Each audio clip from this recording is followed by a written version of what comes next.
You're listening to the Monocle Daily, first broadcast on the 15th of November, 2024 on Monocle Radio. Why do some New Zealand MPs want to rewrite the country's crucial treaty with the Maori people? What are restaurants entitled to expect of their customers? And the terrors of wonky fruit. I'm Andrew Mueller. The Monocle Daily starts now.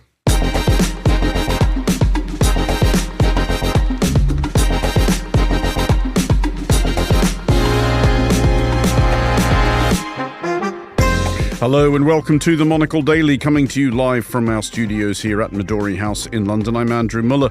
It's Friday, so it's our weekly in-house daily, and the Monocle staffers who rolled the most gutter balls at the last company bowling night are Virginia McLeod and Fernando Augusto Pacheco. They will discuss the day's stuff, plus we'll find out why New Zealand's Parliament has been hosting a haka, and we'll meet the musician Clark. Stay tuned, all that and more coming up right here on the Monocle Daily.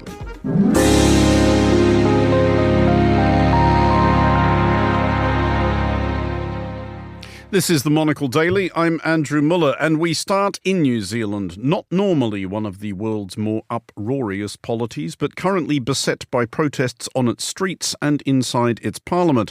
At issue is a bill which would overhaul sections of the 184-year-old Treaty of Waitangi, which formalised relations between New Zealand's indigenous Maori tribes and the country's British colonisers. Among those who object to the bill are Maori MPs, who expressed their discontent with a haka, a traditional Maori dance, on the floor of the House of Representatives.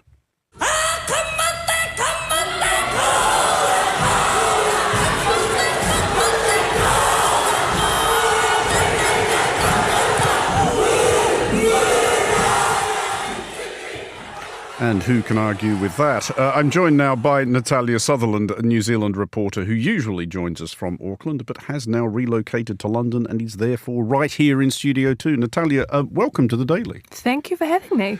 Before we talk about why some people want to change the Treaty of Waitangi, it's probably helpful if you explain a bit to our listeners about what the treaty actually is and the role it plays in New Zealand's life. So you explained it a little bit just then. It's a contract between the British Empire, the Crown, and the Maori people, which was signed in 1840. And now it's the founding contract our country is built on, the foundations that we've come from. But the issue that has arisen over the years from that treaty and that contract is that there are two versions of it. There's one in te reo and there is one in English. And the te reo version is the one that the Maori leaders signed, which handed them sovereignty over their people and of their lands. Now, the English version is different. And throughout the years and throughout our history, that has caused massive issues. It has obviously caused a lot of political tension as well. And in the 1970s, to try and resolve the issues and to bridge the gap and the interpretation of both treaties, or the one treaty in both translations, they brought in three principles. So the courts of New Zealand and consecutive governments together agreed on three principles that they would base their decisions off, which include Māori. And that was in 1975 when they brought in the Waitangi Act. So from there, governments have made their decisions in consultation with Māori, acting as their partners, their treaty partners, so upholding their end of the contract, the treaty between Māori and the Crown. The three principles aren't in law, and this is what the ACT Party, which is part of the new coalition government, It's quite a small party though, right? It's a small party, but it makes up the coalition government. So part of the coalition agreement to get National into power, ACT wanted this bill, the Principal Act, Treaty Principal Act, to go to its first reading in Parliament, which was supported by the other two parties part of the coalition. What they're wanting to see is three principles that they've decided to be put into law as they say, to clarify what the treaty means. So the three principles they want to include is, firstly, to make the government the all-powerful legislator, so they don't have to consult anyone else but the House. And the second one is to acknowledge the rights of Māori, but in the past, not as current partners. And then the third is to have everyone in New Zealand equal. The difficulty, well, I want to go back to that first point you made about how that there were two versions of the treaty, which does sound like something someone should have thought about at the time. But the difference between the English version and the te reo version, is there actually a meaningful difference in text, or is this something that went just a bit askew in the translation? It's a little bit of both, and this is something that's always debated in the country. There are lawyers, there are academics who specialise in trying to interpret it. Because the language was such a new language to the English, and the person who translated it into te reo, which is not a written language at the time, was English as well. So the syntax around the wording that's used can get a little bit in the weeds at times. I can imagine. But yes, there is a lot to interpret, and that always is something that is a debate, especially in Parliament. But it is what the country is founded on this contract and this understanding from one party that they were expecting to have sovereignty and entitlement over their own land. So the Maori MPs that we heard a snippet of objecting to these changes in such splendid voice, what is their objection? Well, effectively, this is ruling them out of any decisions that the government makes. And just to give you a little bit of context too, New Zealand doesn't have a written constitution. It also doesn't have an upper house. So that means that every consecutive government coming after in a 3-year term can make sweeping changes without consulting anyone. So even lawyers in New Zealand, with part of the King's Council, for about 40 of them, have written an open letter opposing this because they know constitutionally in New Zealand this could be a complete mess, despite creating social upheaval of social cohesion. There would be no checks and balances. So any government could come in, create a legislation, and then there's no one to check it.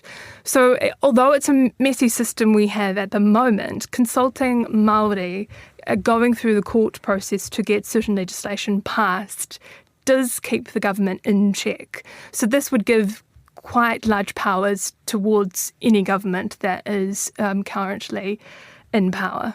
What's your sense on where public opinion is on this in New Zealand? Because obviously any relationship between a country which was founded on conquest and the descendants of its original inhabitants is going to be messy.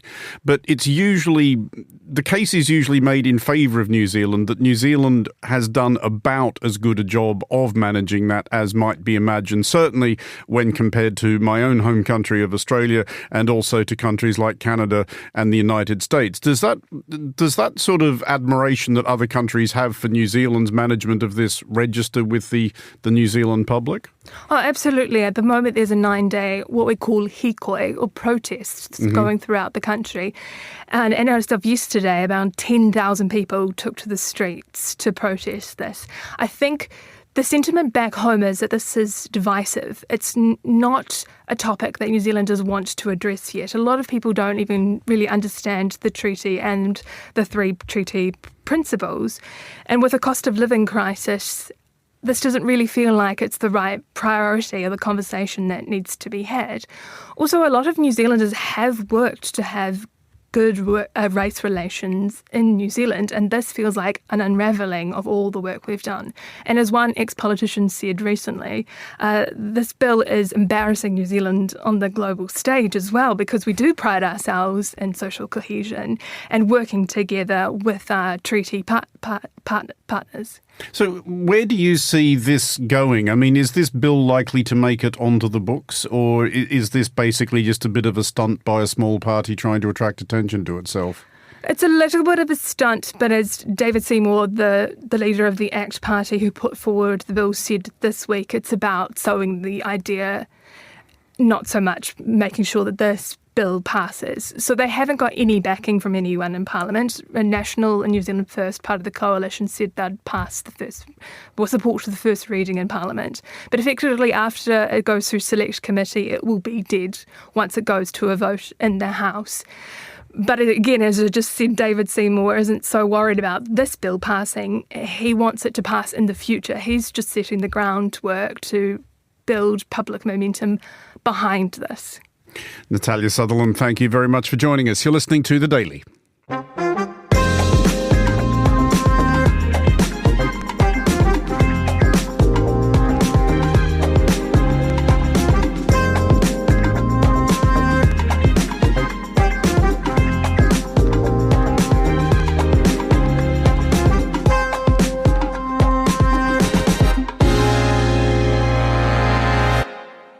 You're listening to The Daily with me, Andrew Mueller, and it is time now to bring in today's in-house panel, which is Monocle's head of book publishing, Virginia McLeod, and senior correspondent, Fernando Augusto Pacheco. Hello to you both. Hello, Andrew. We did not discuss before the show any fit topics for light introductory banter, I realise, so we're going to just have to come up with something. Virginia, in the absence of any better ideas, perhaps you could tell our listeners a bit about what the book department has recently been working on or is currently working on, or both. Certainly. So we've just been finishing a travel handbook to Greece, which will be published in February next year. So that's going to be a spectacular kind of travel guide to all of the islands and mainland of Greece. We're working. I can't tell you too much about the future because that would give too many things away. But let's just say there will be more and more and more amazing Monocle books in the future. Excellent. Fernando, do you have any light introductory banter? I do, actually. I bought a new sofa. Amazing. That's very exciting because in the November issue, there's a special on sofas. How would you say it is going so far? Is it a case of a sofa so good? It is sofa so good. I'm so happy. Actually, honestly, it's life-changing. I mean, the importance of the sofa, don't underestimate the sofa. It is life-changing if you were previously sitting on the floor. Well, I was, and I had a very old couch over a decade. It did its job, but now it's time for a new one. Can you tell us a bit more about your sofa, The color Fernando? is peppercorn. It's from Reach. It's a nice brand. What colour is peppercorn? It's kind of like sandy, kind of beigey, like. Righto. Right, Virginia? Something? I was thinking more like sort of grey blacky when you said peppercorn. Yeah, No. see, this was my assumption. Maybe the wrong color came in, but it's more beige, more to the beige, sandy And it's color. a sofa, not a couch. It is a sofa, indeed. Anyway, moving reluctantly along, the section of today's show, the next section that is brought to you by the word hospitality. Readers of the Monocle Minute, and it's free, you've got no excuse, honestly, will have read this week a contemplation by Monocle's editor, Josh Fennett, of the row recently conjured by London restaurant The Yellow Bittern. That's Bittern, as in the bird. The proprietor, Hugh Corcoran, has harumphed about customers sharing their mains, sticking to tap water and spending more time photographing their meals than eating them. He suggested that it was up to diners to, and I quote, justify their presence in the room. Virginia, does this entice you, for one, to put yourself through what appears the Yellow Bittern's somewhat arduous booking process? As I understand, you have to send in a letter and answer 3 questions from a troll under a bridge. Can you be bothered having heard all that? I not only can't be bothered, I absolutely fundamentally would not go there. So if this was a PR endeavour by Hugh Corcoran, this hasn't worked? It definitely has not worked. I spend so much time dining out in London because it's got such an amazing dining scene. I generally prefer to enjoy myself and to be looked after.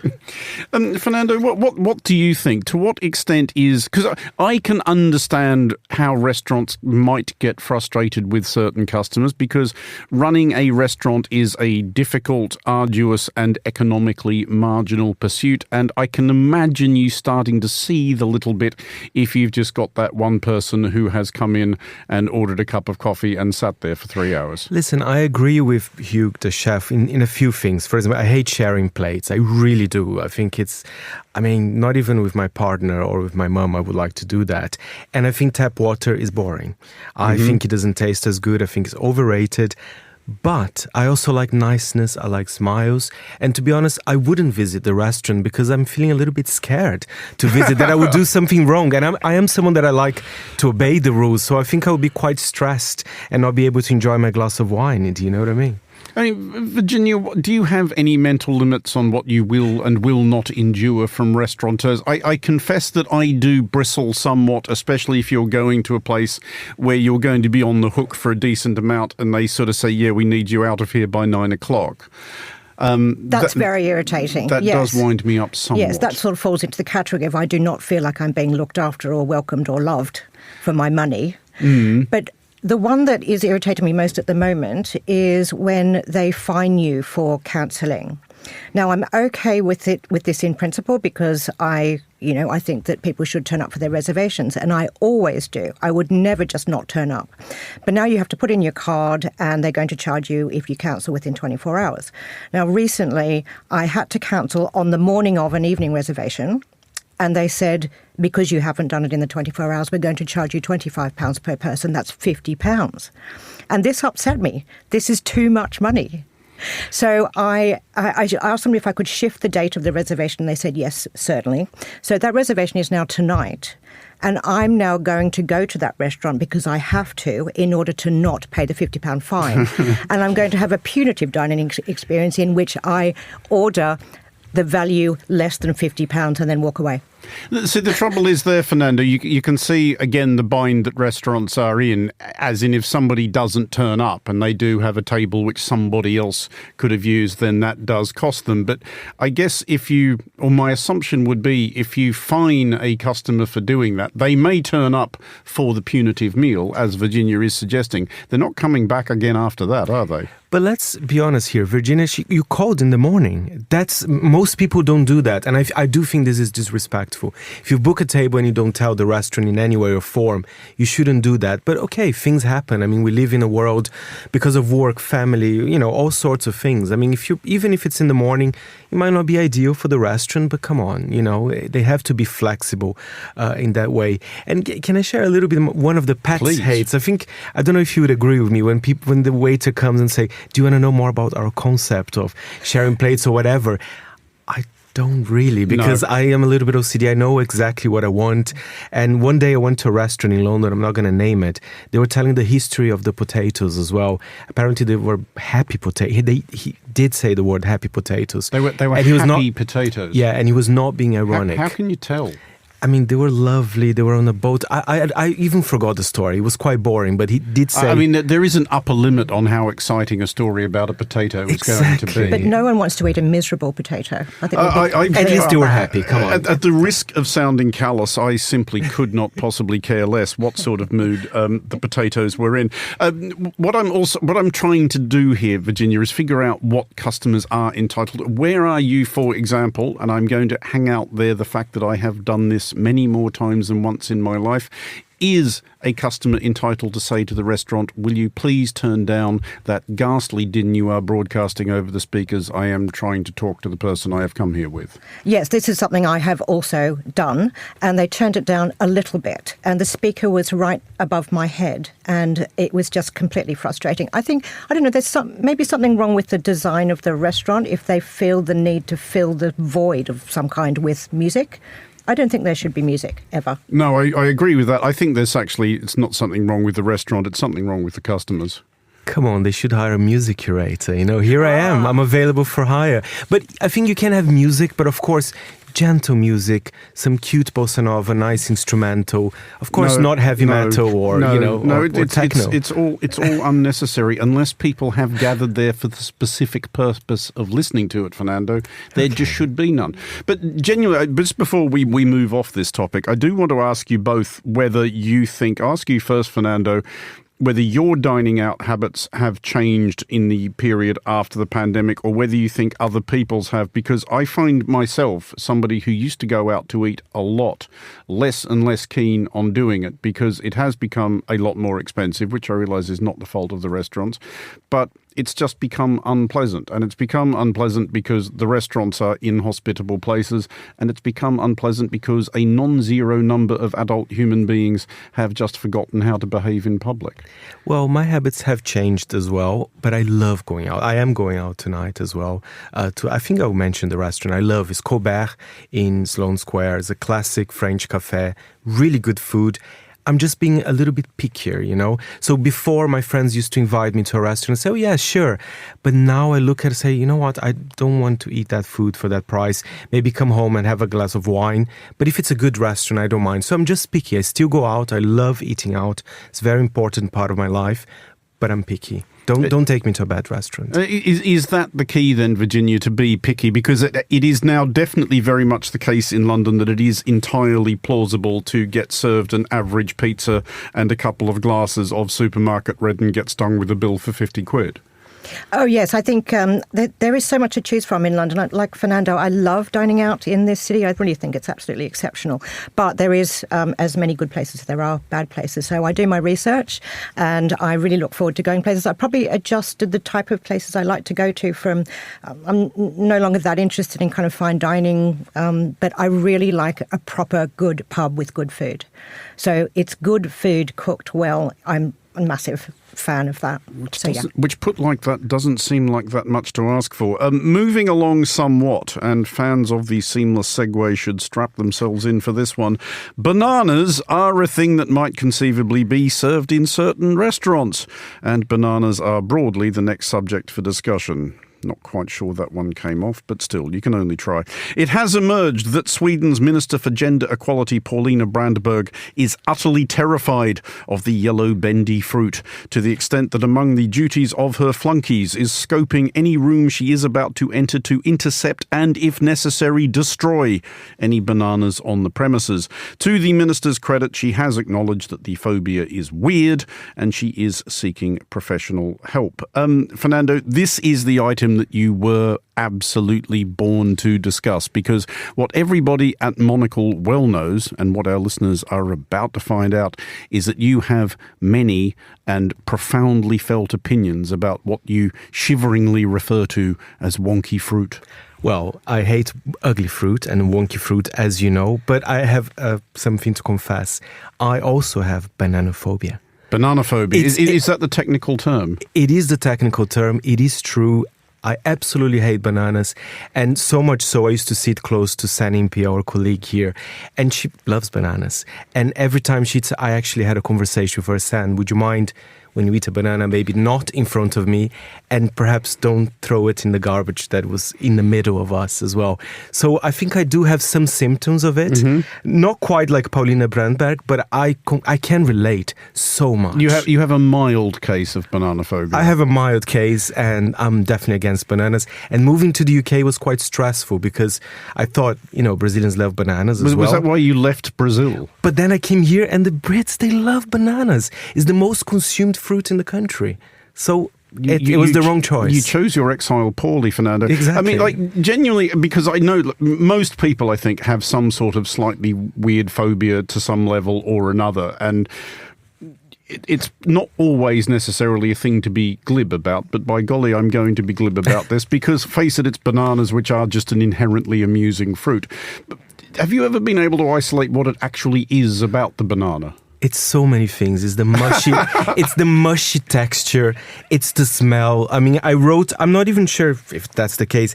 It's the kind of decaying flesh smell with old sewage or something like that. It's Bananas really, really bad. bad. Smell like decaying flesh and old sewage, Fernando. I really hate. And can I be honest? I also find it awkward when people eat them. There's something sexual but non-sexy about that as well when people eat. So there's so many horrible elements about it. That is entirely true. I'm being too graphic here. I'm sorry. Virginia, where are you on bananas? Okay, so this is freakishly coincidental. Go on. Because we were discussing this earlier in the office. Are you also a banana phobe? I am. I have not eaten a banana since I was about 5 years old. Oh. And I really don't like to see people eating bananas. And if they leave a skin in the bin, it reeks and really puts me off anything. They're absolutely foul. But banana flavoured anything, cake, bread, sweets, anything, no, just no. no bananas in my life. Well, it's clearly more prevalent than I imagined. We have to tell listeners that this was not arranged. No. It was a pure coincidental that we're both banana-phobics, Exactly. actually. Do you know, are you the only two banana-phobes in the building, or is there an entire subculture here that I've been ignorant of for years? Oh, perhaps there's a common thread that we don't know about at Monocle. I think we're the only ones, actually. Oh, extra special then. Because I was going to ask you both, by way of lending some perspective to this, if you have any weird phobias, but I think you have actually both answered that question. Do you have any, are you exclusive, Fernando, I'll ask you first, are you exclusively banana-phobic, or is there anything else? I think I'm banana-phobic. I don't like avocados, but my relationship with, I'm not avocado-phobic. I just find it cool to say that I don't like avocados. It's more of a posturing. The banana is real. The banana fear is real, actually. I don't like mangoes either. You don't like mangoes? I really don't like them. You're insane, Fernando. Don't worry, I like fruit. Give me, I don't know, oranges and whatever, strawberries, but just not avocado, mango, or bananas. Okay, and Virginia, is it just bananas, or is there anything else you want to disclose? Peas. Green peas. Cannot abide peas. But is that a dislike or an actual fear? Borderline. I'd say it's up there with the bananas. It's the texture, the kind of popping thing and the kind of squishy inside. If they're like a mixed medley of greens or something, I won't be able to eat those because there's peas in there. Really? Yeah, really. See, what I am detecting here, playing amateur psychologist, is that the overarching theme here, because this applies as well, I think, Fernando, to the mango and the avocado, squishiness appears to be the issue. Definitely. Oh, yes. Definitely. Texture is very, very off-putting. The squishu, if you will. The squishu. Decaying flesh. Yeah. So basically, to bring us back to where we came into this, you are entirely sympathetic with the Swedish minister. Very much so.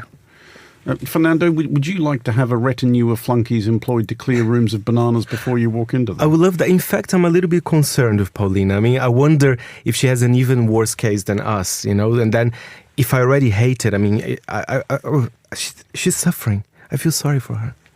On that compassionate note, Fernando Augusto Pacheco and Virginia McLeod, Monocle's resident banana-phobes, thank you both for joining us.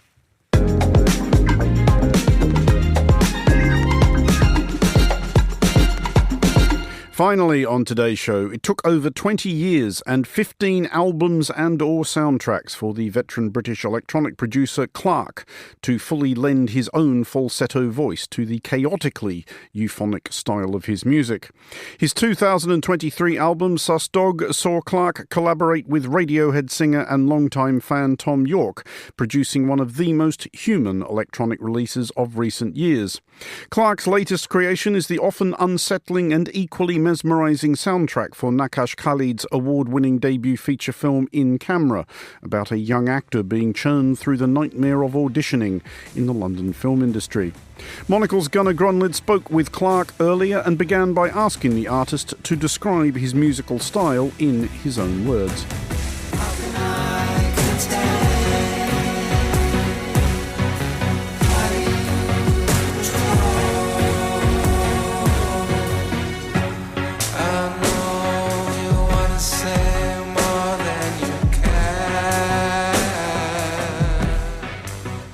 I think of my music as very specific, but from project to project, like on albums, like each album explores a very specific palette, but between albums there's a lot of range.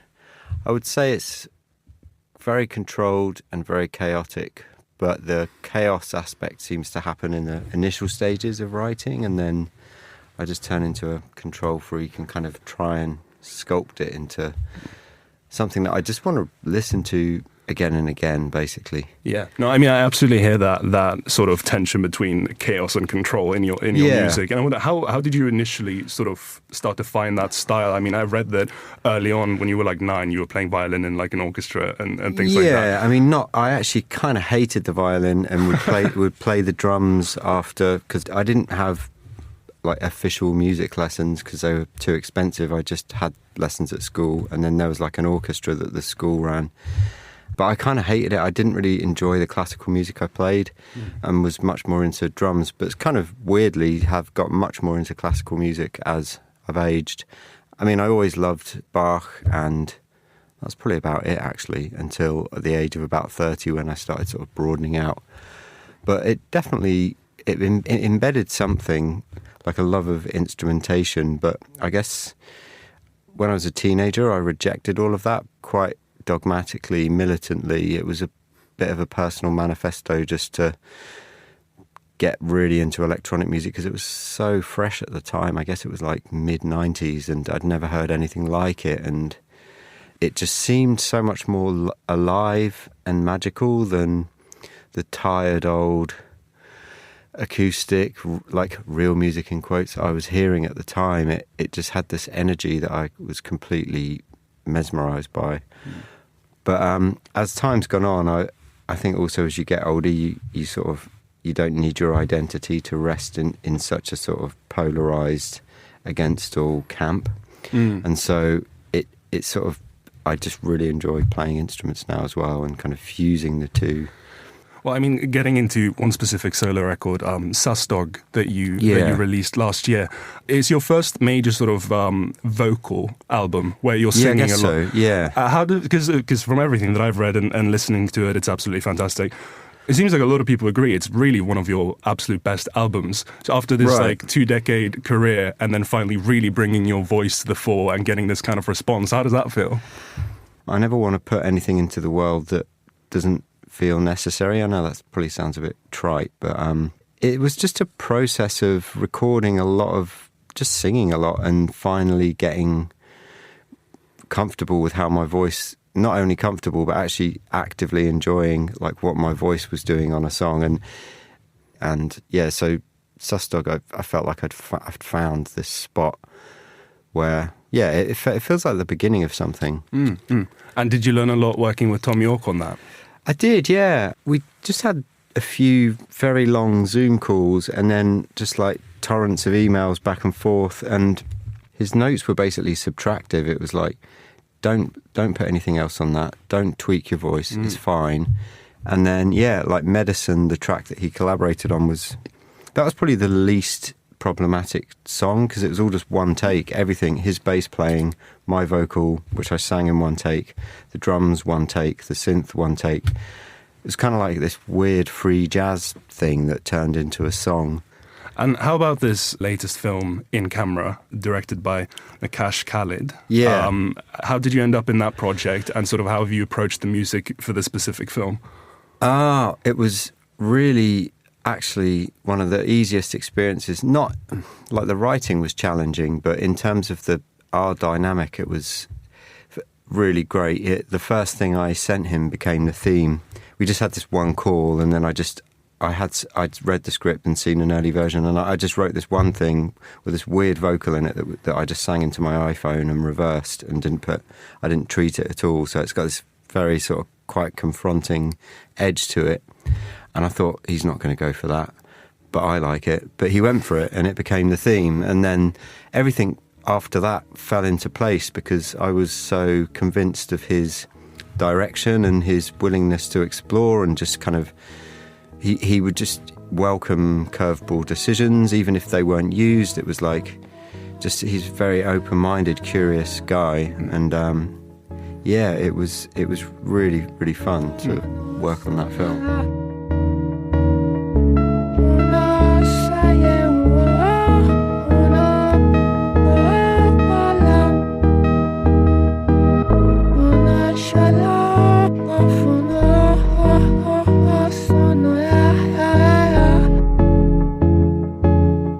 That was the electronic musician Clark in conversation with Gunnar Gronlid. The tracks you've heard are his Thom Yorke collaboration Medicine. Green Breaking from the soundtrack of In Camera is playing us out. The film is available streaming now on Mubi, and you can find the accompanying album on Spotify. That's all for this edition of the Monocle Daily. Thanks to our panellists today, Virginia McLeod and Fernando Augusto Pacheco. Today's show was produced by Laura Kramer and researched by Sana Germani. Our sound engineer was Steph Chungu. I'm Andrew Mueller here in London. The Daily is back at the same time on Monday. Thanks for listening. Have a great weekend.